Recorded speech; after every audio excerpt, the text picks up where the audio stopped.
रखूँगा और दिलो जान से महाशदातन माना के जितने भी रचनाएं हैं, जो भी कार्य हैं, उनके ऊपर मैं दृढ़ रहूँगा और उनका पूरा प्रचार करूँगा।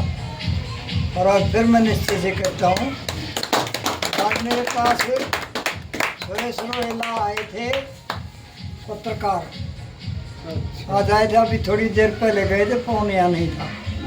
सुरेश रोहेला, अच्छा, वो आए थे, उनके साथ था धर्मपाल सिंह सुंदरपुरिया, मास्टर, धर्मपाल राठी, हाँ मास्टर, हाँ वो भी प्रसिद्ध आदमी है। फिर को मैंने सारी बातें बताई और उन्होंने ये पूछा कि क्या वाकई में ये सुभाष की कथा महाशय दयाचंद ने लिखी है?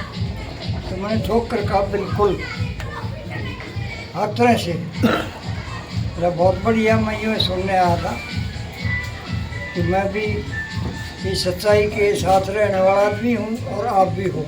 बहुत खुश होकर गए हैं। बहुत बहुत धन्यवाद मास्टर, बहुत बहुत।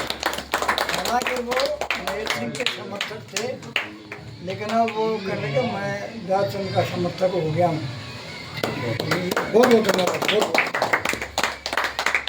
उन्होंने कहा कोई उदाहरण बताओ। मैंने एक उदाहरण दिया था कि 1963 में एक बारात हमारे गांव से हमारे चाचा बलवंत की गई थी रेवाड़ी खेड़, और वहाँ पर उन्होंने कहा फेरे जब देंगे जब महाशय दयाचंद जी आ लेंगे, नाम फेरे नहीं जा। महाशय दयाचंद को यहाँ से ले गए, बारात में मैं गया हुआ था। रात को दयाचंद की कथा का प्रचार हुआ, भी वो दयाचंद की ये महाशय दयाचंद जी सुभाष की कथा कहेंगे। पास में कहीं मांगेराम का सांग हो रहा था दिन में, और मांगेराम जी दिन में सांग करके रात को चुपचाप महाशय दयाचंद के मुख से सुभाष की कथा सुनने के लिए आ बैठे। जब उन्होंने सुभाष की कथा कह ली पूरी, तो उन्होंने 100 रुपये दिए और कहा भी मांगेराम आया हुआ है सांगी दयाचंद जी के भजन सुनने के लिए, और ये लक्ष्मी चंद के चेले हैं। महाशय जी ने कहा भी मैं आदरपूर्वक आपको का ये सम्मान स्वीकार करता हूँ और 1 रुपया मिलाकर 101 से मैं आपको सम्मानित करता हूँ। तो उसने कहा मैंने तो ये कथा आज ही सुनी है। मांगेराम जी ने कहा 1967 तक मांगेराम जी जिंदा रहे थे और 1967 में वो गंगा जी पर मरे थे। गुरु जी माफ़ी चाहूँ। और भाई यही बातें दादी पिस्तो थी जो मांगेराम जी की पत्नी, उन्होंने खुद बताई थी। यही बातें जो गुरुजियों ने बताई है, और फिर वहीं से कवि दयाचंद जी को दादा मांगेराम जियों ने अपने गांव में बुलाया और 3 से 4 दिन वहाँ भजन गवाए। और दादी पिस्तो की वो वीडियो मेरे पास है। उन्होंने खुद कहा था कि भाई मेरा 1-2 की तो कथा याद है।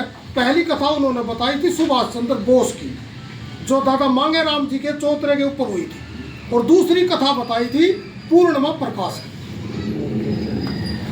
ये वीडियो मेरे पास, आज ये सबूत भी दे दिया गुरुजियों ने।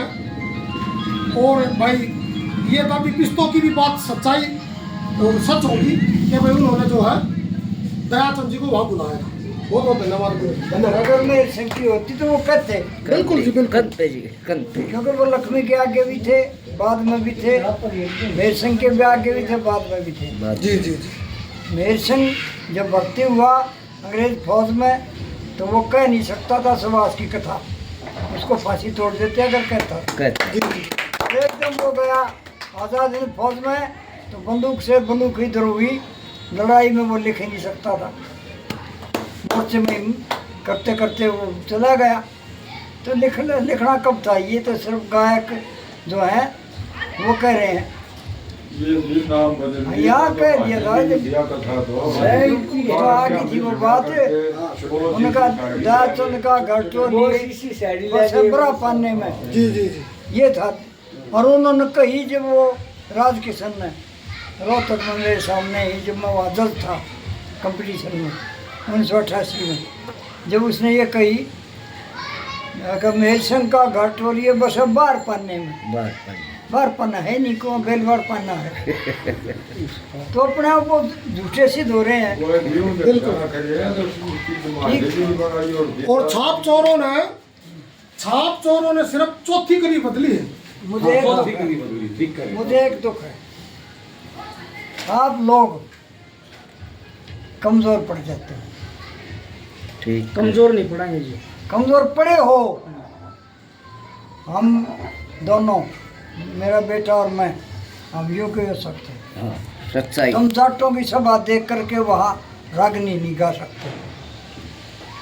मैं सिद्धाचंद की सनपेड़े में गए, क्यों नहीं गाई? वहाँ गाय क्यों नहीं बोले?